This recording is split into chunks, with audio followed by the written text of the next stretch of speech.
Good morning ಎಲ್ರಿಗೂ ನಮಸ್ಕಾರ. Welcome to my YouTube channel.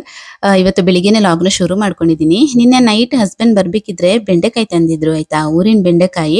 After A long time ನಾನು ಇದನ್ನ ನೋಡ್ತಾ ಇರುವಂತದ್ದು. ತುಂಬಾ ದಿನದಿಂದ ಅನ್ಕೋತಾ ಇದ್ದೆ ಊರಿನ ಯಾವ್ದಾದ್ರು ತರಕಾರಿ ತಿನ್ಬೇಕು ಅಂದ್ರೆ ಟೇಸ್ಟಿ ಆಗಿರುತ್ತೆ. ನಮ್ಮ ಊರಲ್ಲೇ ಬೆಳೆದಿರುವಂತಹ ತರಕಾರಿ ತುಂಬಾನೇ ಟೇಸ್ಟಿ ಆಗಿರುತ್ತೆ.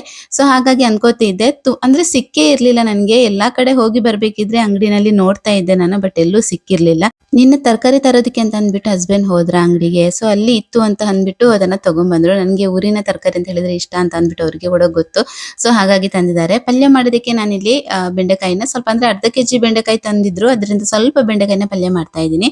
ಕಟ್ ಮಾಡಿ ಇಟ್ಕೊಂಡಿದ್ದೀನಿ ರೌಂಡ್ ಶೇಪ್ ಅಲ್ಲಿ. ಹಾಗೆ ಒಂದು ದೊಡ್ಡ ಗೆಡ್ಡೆ ಈರುಳ್ಳಿ 4, ಹಸಿಮೆಣಸು, ಸ್ವಲ್ಪ ಹುಣಸೆ ಹಣ್ಣಿನ ರಸ, ಹಾಗೆ ಸ್ವಲ್ಪ ತೆಂಗಿನ ತುರಿ, ರುಚಿಗೆ ಬೇಕಾದಷ್ಟು ಉಪ್ಪು, ಇಷ್ಟನ್ನ ರೆಡಿ ಮಾಡ್ಕೋಬೇಕು. ಹಾಗೆ ಇಲ್ಲಿ ಇವತ್ತು ತಿಂಡಿಗೆ ಶಾವಿಗೆ ಮಾಡೋಣ ಅಂತ ಅಂದ್ಬಿಟ್ಟು ಕಡ್ಬುನ ಬೇಯೋದಕ್ಕೆ ಇಟ್ಕೊಂಡಿದ್ದೀನಿ. ಹಾಗೆ ಒಂದ್ ಸೈಡ್ ಅಲ್ಲಿ ಅನ್ನ ಕೂಡ ಬೆಂದಿದೆ. ಇನ್ನ ಇವತ್ತು ಮಧ್ಯಾಹ್ನ ಲಂಚಿಗೆ ಬೇಕಾಗಿ ನಾನು ಇಲ್ಲಿ ಪಲ್ಯ ಮಾಡ್ತಾ ಇರುವಂತದ್ದು. ಲಂಚ್ ಬಾಕ್ಸ್ಗೆ ಹಸ್ಬೆಂಡ್ ಮತ್ತೆ ನಮ್ಮ ಮಾಧವಿ ತಗೊಂಡು ಹೋಗ್ತಾರೆ ಲಂಚ್ ಬಾಕ್ಸ್. ಸೊ ಅವರಿಗೋಸ್ಕರ ಅಂತ ಅಂದ್ಬಿಟ್ಟು ಪಲ್ಯ ಮಾಡಿದೆ. ಹಾಗೆ ಎಗ್ಗಿಂದ ಏನಾದ್ರು ಮಾಡ್ಕೊಡೋಣ, ಬರೇ ಪಲ್ಯ ಆದ್ರೆ ಸಪ್ಪೆ ಅಂತ ಹೇಳ್ತಾರೆ, ಊಟ ಮಾಡೋದಕ್ಕೆ ಆಗಲ್ಲ ಅಂತ ಹೇಳಿ. ಸೊ ಹಾಗಾಗಿ ಎಗ್ಗಿಂದ ಏನಾದ್ರು ಮಾಡ್ಕೊಡೋಣ ಅಂತ ಅಂದ್ಬಿಟ್ಟು ಒಂದ್ ಸೈಡ್ ಅಲ್ಲಿ ಎಗ್ ಕೂಡ ಬೇಯಿಸಿಟ್ಕೊಂಡಿದೀನಿ. ಇನ್ನ ಆ ಒಗ್ಗರಣೆ ಇಡ್ಬೇಕಿದ್ರೆ ನಮ್ಮ ಮಾಧವಿ ಬಂದು ಹೇಳಿದ್ಲು, ತುಂಬಾ ಬೆಳ್ಳುಳ್ಳಿ ಹಾಕಿ ಅಮ್ಮ, ಜಾಸ್ತಿ ಬೆಳ್ಳುಳ್ಳಿ ಹಾಕಿ, ನನ್ಗೆ ಬೆಳ್ಳುಳ್ಳಿ ಅಂತ ಹೇಳಿದ್ರೆ ತುಂಬಾ ಇಷ್ಟ ಅಂತ. ಸೊ ಹಾಗಾಗಿ ಅವಳಿಗೋಸ್ಕರ ಅಂತ ಅಂದ್ಬಿಟ್ಟು ಸ್ವಲ್ಪ ಜಾಸ್ತಿ ಬೆಳ್ಳುಳ್ಳಿನ ಹಾಕ್ಬಿಟ್ಟು ಪಲ್ಯ ಮಾಡ್ತಾ ಇದ್ದೀನಿ. ಯೂಶ್ವಲಿ ನಾನು ಪಲ್ಯಕ್ಕೆ ಬೆಳ್ಳುಳ್ಳಿ ಅಂದ್ರೆ ಒಗ್ಗರಣೆಗೆ ಬೆಳ್ಳುಳ್ಳಿ ಹಾಕೋದು ತುಂಬಾನೇ ರೇರ್. ಕೆಲವೊಂದಕ್ಕೆ ಮಾತ್ರ ಹಾಕ್ತೀನಿ, ಈ ತರ ಪಲ್ಯಕ್ಕೆಲ್ಲ ಬೆಳ್ಳುಳ್ಳಿ ಹಾಕಲ್ಲ ನಾನು. ಅವಳು ಬಂದು ನೆನ್ಪು ಮಾಡಿದ್ರೆ ಮಾತ್ರ ಸ್ವಲ್ಪ ಜಾಸ್ತಿ ಹಾಕೊಂಡ್ಬಿಟ್ಟು ಎಲ್ಲವನ್ನ ಹೆಕ್ಕಿ ಹೆಕ್ಕಿ ಅವಳಿಗೇನೆ ಕೊಡ್ತೀನಿ. ಹಾಗೆ ಇಲ್ಲಿ ಇವಾಗ ಪಲ್ಯಕ್ಕೆ ನಾನು ಹುಣಸೆ ಹಣ್ಣಿನ ರಸ ಹಾಕ್ತೀನಿ. ಅಂದ್ರೆ ಟೊಮೆಟೊ ಕೂಡ ಹಾಕೋಬಹುದು, ಬಟ್ ಬೇಡ ಅಂತ ಅನ್ನಿಸ್ತು ನನಗೆ. ಹುಣಸೆ ಹಣ್ಣಿನ ರಸ ಹಾಕಿದ್ರೇನೆ ತುಂಬಾ ಚೆನ್ನಾಗಿ ಬರುತ್ತೆ ಬೆಂಡೆಕಾಯಿ ಪಲ್ಯ. ಸೊ ಹಾಗಾಗಿ ಅದೇ ಹಾಕೋಣ ಅಂತ ಹಾಕ್ತಾ ಇದ್ದೀನಿ. ಸ್ವಲ್ಪ ತೆಂಗಿನ ತುರಿ ಹಾಕ್ಬಿಟ್ಟು ಬೆಂಡೆಕಾಯಿ ಮುಳುಗುವಷ್ಟು ನೀರು ಹಾಕಿ ಉಪ್ಪು ಹಾಕಿ ಇದನ್ನ ಬೇಯಿಸುವಂಥದ್ದು. ತುಂಬಾ ಈಸಿಯಾಗಿ ಮಾಡುವಂತಹ ಒಂದು ರೆಸಿಪಿ ಇದು. ಮಧ್ಯಾಹ್ನ ಲಂಚ್ ಬಾಕ್ಸ್ಗೆಲ್ಲ ತುಂಬಾ ಬೇಗನೆ ಮಾಡ್ಕೋಬಹುದು. ಹಾಗೆ ಈ ಕಡೆ ಕಾಯಿ ಹಾಲು ರೆಡಿ ಮಾಡ್ತಾ ಇದ್ದೀನಿ. ಇನ್ನ ಶಾವಿಗೆ ಮಾಡೋದಕ್ಕಿಂತ ಮೊದಲು ಕಾಯಿ ಹಾಲು ಒಂದು ರೆಡಿ ಮಾಡಿ ಇಟ್ಕೊಂಡ್ರೆ ಆಮೇಲೆ ಬೇಗ ಬೇಗ ತಿನ್ನೋದಕ್ಕೆ ಕೊಡ್ಬೋದು ಅಂತ ಅಂದ್ಬಿಟ್ಟು ಇಲ್ಲಿ ಮಾಡ್ತಾ ಇದ್ದೀನಿ. ಸ್ವಲ್ಪ ತೆಂಗಿನ ತುರಿ, ರುಚಿಗೆ ಬೇಕಾದಷ್ಟು ಉಪ್ಪು ಹಾಕ್ತಾ ಇದ್ದೀನಿ. ಅಂದ್ರೆ ಚಿಟಿಕೆ ಉಪ್ಪು ಆಮೇಲೆ ಬೆಲ್ಲ, ಮೂರೇ ಇಂಗ್ರೀಡಿಯೆಂಟ್ಸ್ ನ ಹಾಕ್ಬಿಟ್ಟು ಕಾಯಿ ಹಾಲು ಮಾಡುವಂಥದ್ದು. ನಮ್ಮ ಸೈಡಲ್ಲಿ ಶಾವಿಗೆ ಮಾಡಿದ್ರೆ ಈ ತರ ಕಾಯಿ ಹಾಲು ಮಾಡೇ ಮಾಡ್ತೀವಿ. ನಮ್ಮ ಮನೆಯಲ್ಲಿ ಎಲ್ರಿಗೂ ತುಂಬಾನೇ ಇಷ್ಟ ಕಾಯಿ ಹಾಲು ಅಂತ ಹೇಳಿದ್ರೆ. ಚಿಕನ್ ಸಾರು ಬಿಟ್ರೆ ಕಾಯಿ ಹಾಲು ಕಾಂಬಿನೇಷನ್ ಈ ಶಾವಿಗೆಗೆ. ರೀಸೆಂಟ್ ಆಗಿ ಇನ್ಸ್ಟಾಗ್ರಾಮ್ ಅಲ್ಲೊಂದು ಟ್ರೆಂಡಿಂಗ್ ವಿಡಿಯೋ ಓಡ್ತಾ ಇದೆ. ಎಗ್ ಬೇಯಿಸ್ಬಿಟ್ಟು ಅದರೊಳಗಡೆ ಮಸಾಲ ಹಾಕಿ ತಿನ್ನುವಂಥದ್ದು. ನಾನು ಕೂಡ ಮಾಡ್ತಾ ಇದ್ದೀನಿ. ಅದಕ್ಕೋಸ್ಕರ ಅಂತ ಅಂದ್ಬಿಟ್ಟು ಚಟ್ನಿ ರೆಡಿ ಮಾಡ್ತಾ ಇದ್ದೀನಿ. ಸ್ವಲ್ಪ ಕೊತ್ತಂಬರಿ ಸೊಪ್ಪು, ಕರಿಬೇವು, ಒಂದೆರಡು ಹಸಿಮೆಣಸು, ಅರ್ಧ ಗೆಡ್ಡೆ ಈರುಳ್ಳಿ, ಹಾಗೆ ಸ್ವಲ್ಪ ಉಪ್ಪು ಹಾಕೊಂಡ್ಬಿಟ್ಟು ನಿಂಬೆ ಹಣ್ಣಿನ ರಸ ಒಂದು ಅರ್ಧ ಭಾಗ ಹಾಕ್ತಾ ಇದ್ದೀನಿ. ಹಾಗೆ ಸ್ವಲ್ಪ ಅರಿಶಿನ ಪೌಡರ್ ಕೂಡ ಹಾಕ್ತಾ ಇದ್ದೀನಿ. ಇದನ್ನ ಚಟ್ನಿ ತರ ರುಬ್ಕೋಬೇಕು. ನಂತರ ಇಟ್ಟಿರುವಂತಹ ಎಗ್ ಮೇಲೆ ಇದನ್ನ ಹಾಕ್ಬಿಟ್ಟು ಕ್ಲೋಸ್ ಮಾಡುವಂಥದ್ದು.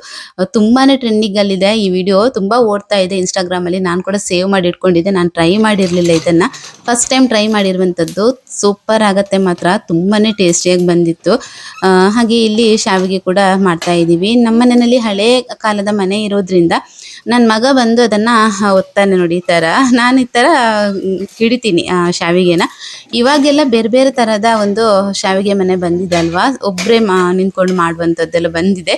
ಸೊ ನನಗೆ ಕೂಡ ತಗೋಬೇಕು ಅಂತ ಆಸೆ. ಈ ಮಕ್ಕಳನ್ನ ಕಾಯೋದು ಯಾರು, ನಾನೇ ಮಾಡಿದ್ರೆ ತುಂಬಾ ಒಳ್ಳೇದು. ಒಬ್ಳೇ ನಿಂತ್ಕೊಂಡು ಮಾಡುವಂತಹ ಒಂದು ಶಾವಿಗೆ ಮನೆ ಬೇಕಿತ್ತು ನನ್ಗೂನು. ನೋಡೋಣ, ನೆಕ್ಸ್ಟ್ ಟೈಮ್ ತಗೊಂಡಾಗ ಖಂಡಿತವಾಗ್ಲೂ ತೋರಿಸ್ತೀನಿ. ಇನ್ನ ಇದಕ್ಕೆ ಯಾವ ತರ ಅಕ್ಕಿ ಹಾಕಿದ್ದೀನಿ ಅಂತ ಹೇಳಿದ್ರೆ, ರೇಷನ್ ಅಲ್ಲಿ ಕುಚ್ಚಲಕ್ಕಿ ಬರುತ್ತಲ್ವಾ, 2 ತರ ರೈಸ್ ಬರುತ್ತೆ. ಒಂದು ವೈಟ್ ರೈಸ್ ಬರುತ್ತೆ, ಇನ್ನೊಂದು ಬಾಯ್ಲ್ಡ್ ರೈಸ್ ಬರುತ್ತೆ. ಅದರಲ್ಲಿ ಬಾಯ್ಲ್ಡ್ ರೈಸ್ ನ ತಗೊಂಡಿದ್ದೀನಿ ಅರ್ಧ ಕೆಜಿ. ಹಾಗೆ ಅರ್ಧ ಕೆಜಿ ನಾವು ಊಟ ಮಾಡುವಂತಹ ಕುಚ್ಚಲಕ್ಕಿ, ಕಜ್ಜೆ ಅಕ್ಕಿ ಬರುತ್ತಲ್ವಾ, ಅದನ್ನ ಹಾಕೊಂಡಿದ್ದೀನಿ, ಸರಿಸಮಾನವಾಗಿ ಹಾಕೊಂಡಿರುವಂತದ್ದು. ಸೊ ಆ ರೀತಿ ಹಾಕ್ಬಿಟ್ಟು ರುಬ್ಬಿಟ್ಟು ಕಡುಬು ಮಾಡಿ ಈ ತರ ಶಾವಿಗೆ ಮಾಡಿರುವಂತದ್ದು.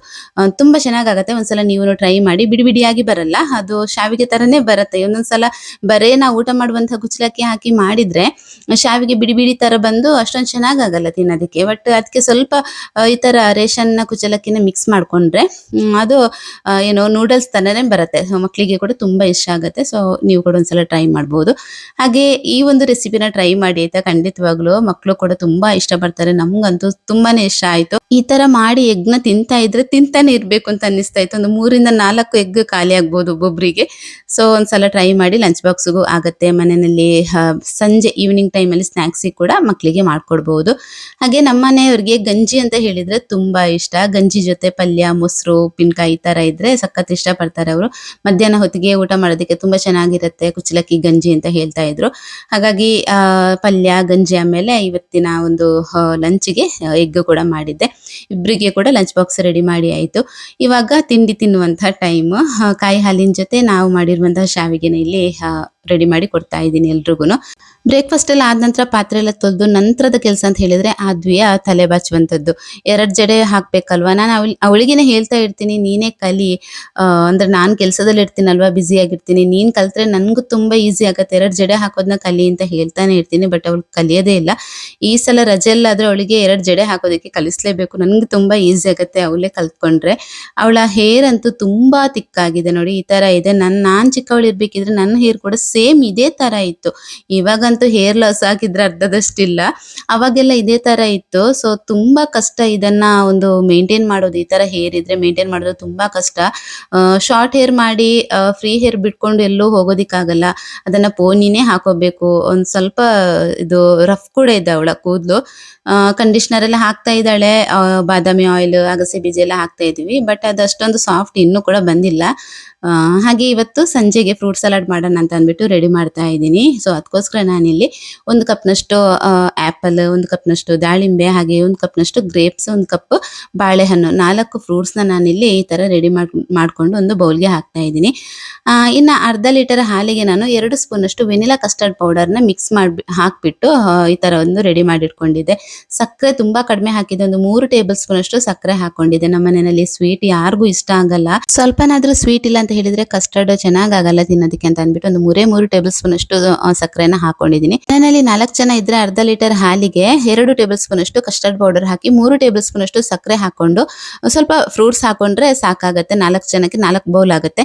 ಇನ್ನು ನಿಮ್ಮ ಮನೆಯಲ್ಲಿ ಏನಾದ್ರೂ ಜಾಸ್ತಿ ಜನ ಇದ್ದೀರಿ ಅಂತ ಅಂದ್ರೆ ಸ್ವಲ್ಪ ಜಾಸ್ತಿ ಹಾಲು ಹಾಕೊಳ್ಳಿ. 1 ಲೀಟರ್ ಹಾಲು ಹಾಕೊಂಡು ಮಾಡ್ಕೋಬಹುದು. ಅಂದ್ರೆ ಅರ್ಧ ಲೀಟರ್ ಅಲ್ಲಿ 4 ಕಪ್ನಷ್ಟು ಮಾಡ್ಕೋಬಹುದು. ಸ್ವಲ್ಪ ಜಾಸ್ತಿ ನೀರು ಹಾಕೊಂಡ್ರೆ ತೆಳ್ಳಗಾಗಿ ಅದು ತಿನ್ನೋದಕ್ಕೆ ಅಷ್ಟೊಂದು ಚೆನ್ನಾಗಾಗಲ್ಲ. ಈ ತರ ಮಾಡಿದಾಗ ನೀವು ಸ್ವಲ್ಪ ಹಾಲನ್ನ ಜಾಸ್ತಿ ಹಾಕೊಂಡು ಕಸ್ಟರ್ಡ್ ಪೌಡರ್ ಕೂಡ ಸ್ವಲ್ಪ ಜಾಸ್ತಿ ಹಾಕೊಂಡು ಮಾಡಬಹುದು. ಸೊ ಈ ತರ ಒಂದ್ಸಲ ಮಕ್ಕಳಿಗೆ ಮಾಡ್ಕೊಡಿ. ಇನ್ನು ಮಧ್ಯಾಹ್ನ ಮಾಡಿ ಇಟ್ರೆ ಇದನ್ನ ಸಂಜೆ ತನಕ ಫ್ರಿಜ್ ಅಲ್ಲಿ ಎತ್ತಿಡ್ಬೇಕಾಗತ್ತೆ. ಸಂಜೆ ಇಲ್ಲ ಅಂತ ಹೇಳಿದ್ರೆ ನೈಟ್ ಇದನ್ನ ತಿನ್ಬಹುದು. ಸ್ವಲ್ಪ ಫ್ರಿಜ್ ಅಲ್ಲಿ ಕೋಲ್ಡ್ ಆಗ್ಬೇಕು. ಹಾಲು ಪೂರ್ತಿಯಾಗಿ ತಣ್ಣಗಾದ ನಂತರನೇ ಫ್ರೂಟ್ಸ್ ಹಾಕುವಂತದ್ದು. ಬಿಸಿ ಹಾಲಿಗೆ ಹಾಕೋದಕ್ಕೆ ಹೋಗ್ಬೇಡಿ. ಹಾಲನ್ನ ಬಿಸಿ ಮಾಡಿಬಿಟ್ಟು ಪೂರ್ತಿಯಾಗಿ ತಣ್ಣಗಾಗ್ಬೇಕು, ನಂತರ ಫ್ರೂಟ್ಸ್ ಹಾಕಿ ಫ್ರಿಜ್ ಅಲ್ಲಿ ಎತ್ತಿಡುವಂತದ್ದು. ರೆಸಿಪಿ ಬೇಕಿದ್ರೆ ಕೇಳಿ, ತುಂಬಾ ಈಸಿ ಆದಂತ ರೆಸಿಪಿ ಇದು. ನೆಕ್ಸ್ಟ್ ಟೈಮ್ ಬೇಕಿದ್ರೆ ನಾನು ಶೇರ್ ಮಾಡ್ತೀನಿ. ಯಾರಿಗಾದ್ರೂ ಬೇಕಿದ್ರೆ ಕಮೆಂಟ್ ಮಾಡಿ ನನಗೆ. ಹಾಗೆ ಸ್ವಲ್ಪ ಸೀಡ್ಲೆಸ್ ಗ್ರೇಪ್ಸ್ ಇತ್ತು, ಅದನ್ನ ನಾನು ಹಾಕಿಲ್ಲ ಆ ಕಸ್ಟರ್ಡ್ಗೆ. ಯಾಕಂತ ಹೇಳಿದ್ರೆ ಸ್ವಲ್ಪ ಸಿಪ್ಪೆ ದಪ್ಪ ಇದೆಯಲ್ವಾ, ತಿನ್ನೋದಕ್ಕೆ ಅಷ್ಟೊಂದು ಇಷ್ಟ ಅಂತ ಆಗಲ್ಲ ನನಗೂ ಅದು. ಸೊ ಹಾಗಾಗಿ ಅದನ್ನು ಸಪ್ರೇಟ್ ಆಗಿ ಹಾಗೆ ವಾಶ್ ಮಾಡಿಬಿಟ್ಟು ಫ್ರಿಜ್ ಅಲ್ಲಿ ಎತ್ತಿಟ್ಟಿದ್ದೀನಿ, ಬೇಕಾದಾಗ ತಿಂತಾರೆ ಅಂತ ಅಂದ್ಬಿಟ್ಟು. ಸಂಜೆ ಟೈಮಲ್ಲಿ ಮೋಡ ಆಯ್ತು ಆಯ್ತಾ. ನಂದೆಲ್ಲ ಕೆಲಸ ಮುಗಿಬೇಕಿದ್ರೆ, ಒಳಗಡೆ ಕೆಲಸ ಮುಗಿಬೇಕಿದ್ರೆ ಹೊರಗಡೆ ಬಂದು ನೋಡಿದೆ. ತುಂಬಾ ಮೋಡ ಆಗಿತ್ತು, ಲೈಟ್ ಆಗಿ ಸಿಡ್ಲು ಬರ್ತಾ ಇತ್ತು, ಒಂಥರ ಮಳೆ ಬರುವಂತ ಸೂಚನೆ ಇತ್ತು. ಹಾಗಾಗಿ ಹೊರಗಡೆ ಬಂದು ನೋಡಿದಾಗ ಹನಿ ಹನಿ ಬೀಳ್ತಾ ಇತ್ತು. ಬಟ್ಟೆ ಕೂಡ ಅಂಗಳದಲ್ಲಿತ್ತು ಅಂತ ಅಂದ್ಬಿಟ್ಟು ಓಡ್ ಹೋಗಿ ಎಲ್ಲ ಬಟ್ಟೆಗಳನ್ನ ತೆಗ್ದೆ. ಬಟ್ಟೆ ತೆಗಿಬೇಕಿದ್ರೆ ಒಂದ್ಸಲ ಟೆನ್ಷನ್ ಆಯ್ತು. ಇನ್ನೊಂದ್ ಸ್ವಲ್ಪ ದಿನದಲ್ಲೇ ಮಳೆ ಸ್ಟಾರ್ಟ್ ಆಗುತ್ತೆ. ಮಳೆ ಸ್ಟಾರ್ಟ್ ಆದ ನಂತರ ಈ ಬಟ್ಟೆಗಳ ಅವಸ್ಥೆ ಹೇಳೋದೇ ಬೇಡ. ಒಣಗೋದು ಇಲ್ಲ, ಒಂದು 3-4 ದಿನ ಬೇಕಾಗತ್ತೆ ಬಟ್ಟೆ ಒಣಗೋದಕ್ಕೆ. ನಮ್ಮ ಮನೆಯಲ್ಲಿ ವಾಷಿಂಗ್ ಮಿಷಿನ್ ಕೂಡ ಇಲ್ಲ. ಅದು ಈ ಮಳೆಗಾಲದಲ್ಲಿ ನನಗೆ ನೆನಪಾಗತ್ತೆ ವಾಷಿಂಗ್ ಮಿಷಿನ್ ಇದ್ದು ಬೇಕಿತ್ತು, ಸ್ವಲ್ಪ ಡ್ರೈ ಆಗಿ ಆದ್ರೂ ಬರ್ಬೋದಿತ್ತು ಅಂತ ಅಂದ್ಬಿಟ್ಟು. ಬಾಕಿ ಟೈಮಲ್ಲಿ ಆದ್ರೆ ನನಗೆ ವಾಷಿಂಗ್ ಮಿಷಿನ್ ಅಗತ್ಯ ಇಲ್ಲ ಅಂತಾನೆ ಅನ್ಸತ್ತೆ. ನಮ್ಗೆ ಕೂಡ ಎಕ್ಸರ್ಸೈಸ್ ಆಗತ್ತೆ ಅಲ್ವಾ. ಸೊ ಆ ರೀಸನ್ಗೋಸ್ಕರನೇ ನಾನು ಕೂಡ ವಾಷಿಂಗ್ ಮಿಷಿನ್ ತಗೊಂಡಿರ್ಲಿಲ್ಲ. ಅಂದ್ರೆ ಮಿಷಿನ್ಗೆ ಹಾಕಿ ನಮ್ಗೆ ಕೂಡ ಎಕ್ಸರ್ಸೈಸ್ ಆಗಲ್ಲ, ಮನೇಲಿ ಇದ್ಕೊಂಡು ಮನೆ ಕೆಲಸ ಮಾತ್ರ ಮಾಡ್ತೀವಿ ಅಂತ ಅನ್ಸತ್ತೆ ನನಗೆ. ಬಾಡಿಗೆ ಎಕ್ಸರ್ಸೈಸ್ ಬೇಕು ಅಂತ ಅಂದ್ಬಿಟ್ಟು ನಾನು ಇಲ್ಲಿ ತನಕ ಮಿಷಿನ್ ತಗೊಂಡಿಲ್ಲ. ಕೈಯಲ್ಲೇ ವಾಶ್ ಮಾಡ್ತೀನಿ. ಬೆಡ್ಶೀಟ್, ಬೆಡ್ ಸ್ಪ್ರೆಡ್ಗಳನ್ನು ಎಲ್ಲವನ್ನು ಕೂಡ ಕೈಯಲ್ಲಿ ವಾಶ್ ಮಾಡ್ತೀನಿ.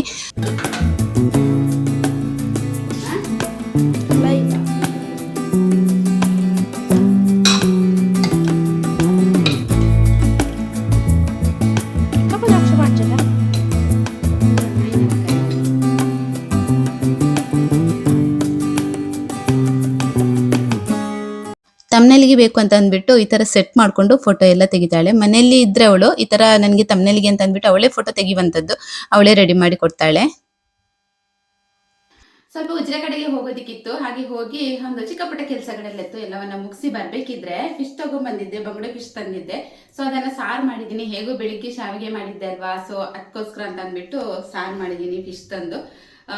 ನಿಜ ಹೇಳ್ಬೇಕು ಅಂತ ಹೇಳಿದ್ರೆ ಫಿಶ್ ಅಷ್ಟೊಂದು ಮ್ಯಾಚ್ ಆಗಲ್ಲ ಇದಕ್ಕೆ ಶಾವಿಗೆಗೆ. ಚಿಕನ್ ಸಾರು ಮಾತ್ರನೇ ಮ್ಯಾಚ್ ಆಗತ್ತೆ, ಬಿಟ್ರೆ ಕಾಯಿ ಹಾಲು ಬೆಳಿಗ್ಗೆ ಮಾಡಿದ್ದೆ ಅಲ್ವಾ ಅದು ಮ್ಯಾಚ್ ಆಗತ್ತೆ. ಇದ್ರದ್ದು ಸಾರು ಅಷ್ಟೊಂದು ಚೆನ್ನಾಗ್ ಆಗಲ್ಲ. ಈ ತರ ಶಾವಿಗೆ ಮಾಡ್ಬೇಕಿದ್ರೆ ಅದಕ್ಕೆ ಅಷ್ಟೊಂದು ಮ್ಯಾಚ್ ಆಗಲ್ಲ. ಬಟ್ ಚಿಕನ್ ಬೇಡ ಅಂದ್ರೆ ರೀಸೆಂಟ್ ಆಗಿ ಮಾಡಿದ್ದೆ ಅಲ್ವಾ, ಇನ್ನು ಬೇಗ ಮಾಡೋದು ಬೇಡ ಅಂತ ಅಂದ್ಬಿಟ್ಟು ಫಿಶ್ ತಗೊಂಡ್ ಬಂದಿರುವಂತದ್ದು. ಫಿಶ್ ಮಾಡಿದ್ರೆ ತುಂಬಾ ದಿನ ಆಗಿತ್ತು.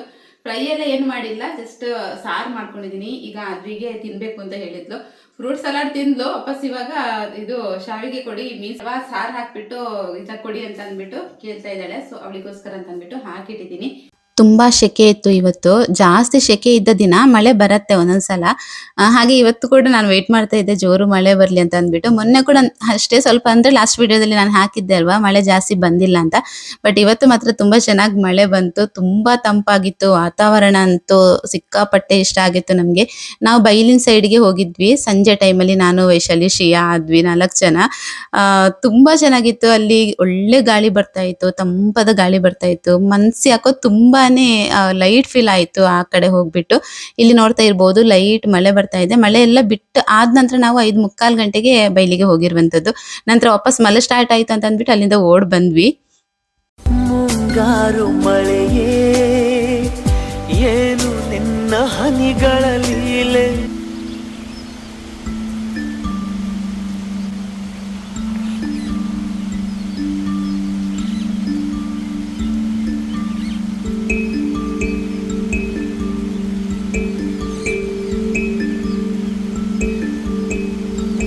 ಇದೊಂದು ಚಿಕ್ಕ ಲಾಗ್ ಸ್ನೇಹಿತರೆ, ಒಂದೇ ದಿನದ ಲಾಗ್ನ ಇಲ್ಲಿ ನಾನು ಅಪ್ಲೋಡ್ ಮಾಡಿರುವಂಥದ್ದು. ವಿಡಿಯೋ ಇಷ್ಟ ಆದರೆ ವಿಡಿಯೋಗೊಂದು ಲೈಕ್ ಶೇರ್ ಕಮೆಂಟ್ ಮಾಡಿ. ಸಿಗ್ತೀನಿ ನೆಕ್ಸ್ಟ್ ಲಾಗಲ್ಲಿ. ಅಲ್ಲಿ ತನಕ ಎಲ್ಲರೂ ಆರೋಗ್ಯವಾಗಿರಿ. ಟೇಕ್ ಕೇರ್, ಬಾಯ್.